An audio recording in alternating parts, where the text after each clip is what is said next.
e sentia com a própria impaciência o encanto daquela demora. Tudo custava.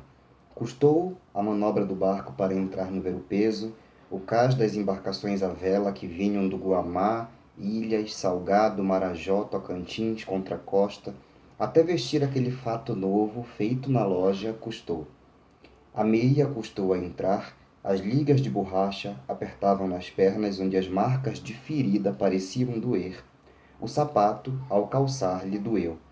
Agora o barco descansava naquele abrigo, ao lado do necrotério, liberto do mau tempo. Preferia que houvesse atracado defronte das 4 torrinhas do mercado de ferro, que davam a Alfredo a impressão das casas turcas vistas no dicionário ilustrado.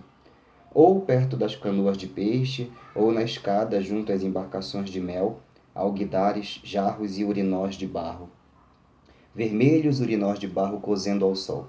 Mas o São Pedro, o barco, como todas as embarcações do Arari, encostava sempre ao lado do necrotério, a proa olhando os velhos sobrados comerciais que se inclinavam sobre a pequena praça para saudar à maneira antiga as canoas que entravam e saíam. Mais alto, queixo roçando os telhados, era o morrinho do castelo, os canhões sob a erva de São Caetano e um muro em ruína e negror que uma espessa folhagem tentava disfarçar. Alfredo, então, avançou pela proa e saltou na calçada pisando no chão da cidade. Viu que andava sobre paralelepípedos.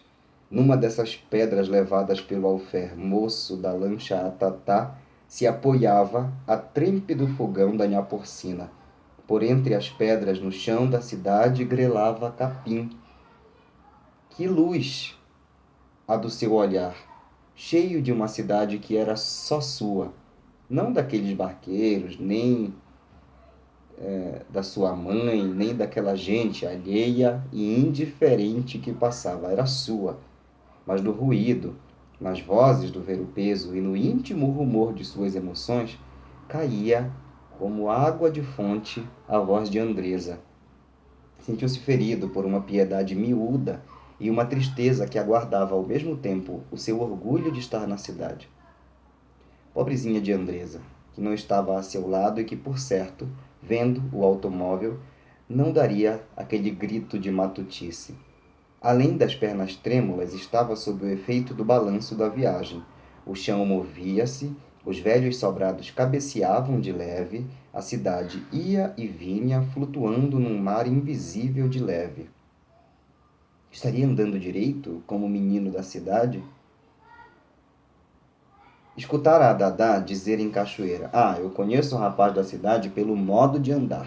O andar é outro. Também na cidade saberiam logo descobrir os que vinham do sítio, dos tios Bimbas, no caminhar e no admirar tudo. Os meninos, sobretudo, por certo, bem vestidos e donos de Belém, com a curiosidade afiada, gostariam de olhá-lo, ouvi-lo pasmar diante de um automóvel, imitar-lhe o andar, descido o beiço de matutice. Examinou se havia calçado as meias direitinho. Consertou o laço de sapato, operação em que foi pouco hábil. Ajeitou as ligas que apertavam, parou, hesitante, sentindo as palavras da mãe. Tio Bimba. Deveria fazer indiferença, mostrar que era menino habituado a ver Belém? Mas durou pouco essa prudente resolução. Deixou-se caminhar pela pracinha deserta, entregue ao seu deslumbramento. E livremente estaria pronto para exclamar de novo sobre o que visse. Pedras na rua, o tec-tec com seu armarinho às costas, tabuleiros de pupunha, quiosques, o que ia vendo pela primeira vez. Homens em bicicletas, colegiais, engraxates, meninos tão sozinhos, donos de seus pés, a apanhar o bonde e bichos, lojas, aqueles anúncios, grandes casas, e de um fundo de mangueiras se entreviam pedaços de telhados e cores de palacetes, sobradões, uma estátua.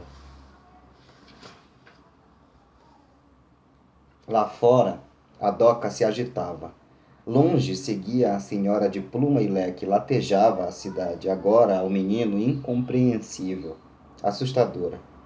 Em meio de seu desalento assombro, o menino teimou agora em parecer o menos matuto possível, para achar tudo aquilo muito natural, compreender a cidade, aceitá-la, era a sua necessidade.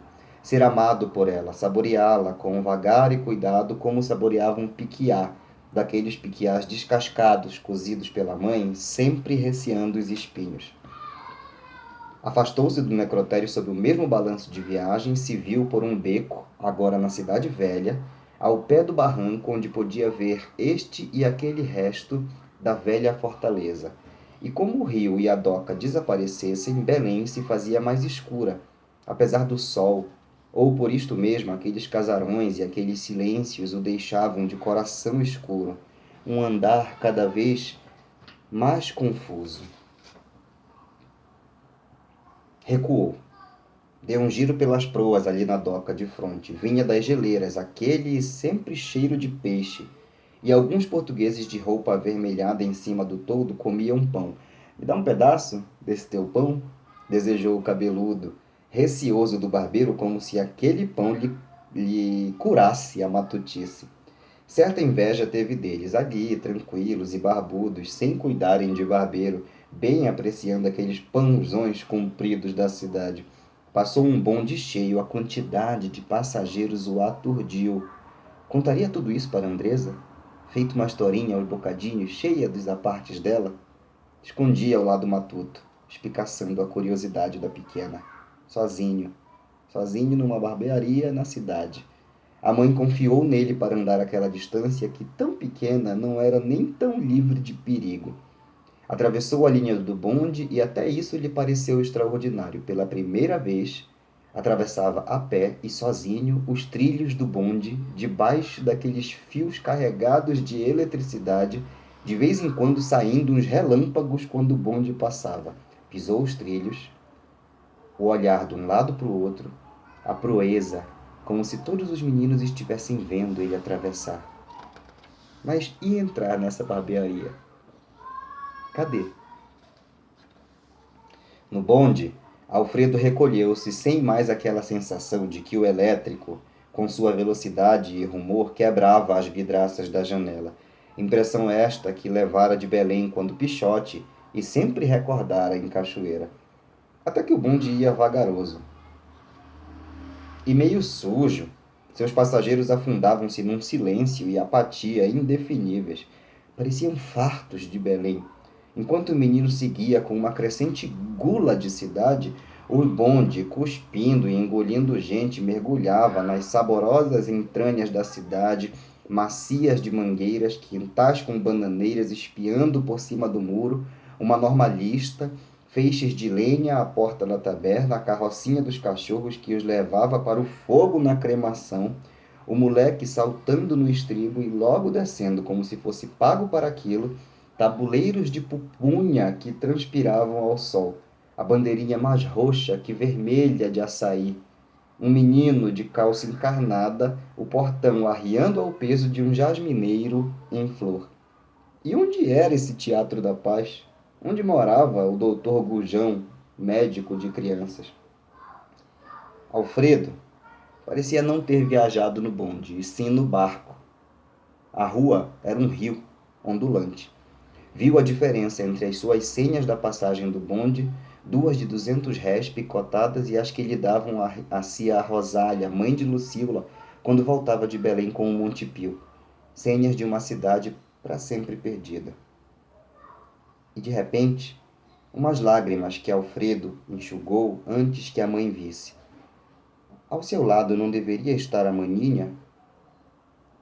Ao menos para ver, admirar a mãe, ver como nossa mãe andava na cidade, descia do bonde e indicava lá adiante na Avenida Gentil Bittencourt a casa número 160, suas impressões não podiam ser nítidas. A cidade vagava num nevoeiro morto, com suas fachadas fugidias, trilhos faiscando as torres da basílica entre samalmeiras, estas desfiando lenta sobre a calçada nos telhados. Seu olhar, memória e imaginação em nada se fixavam. A cidade ondulava sempre. E ao chegar à casa dos Alcântaras, a cidade nada mais queria senão dormir.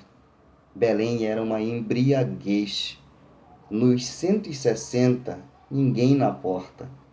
Ao entrar na sala deserta, Alfredo viu o piano.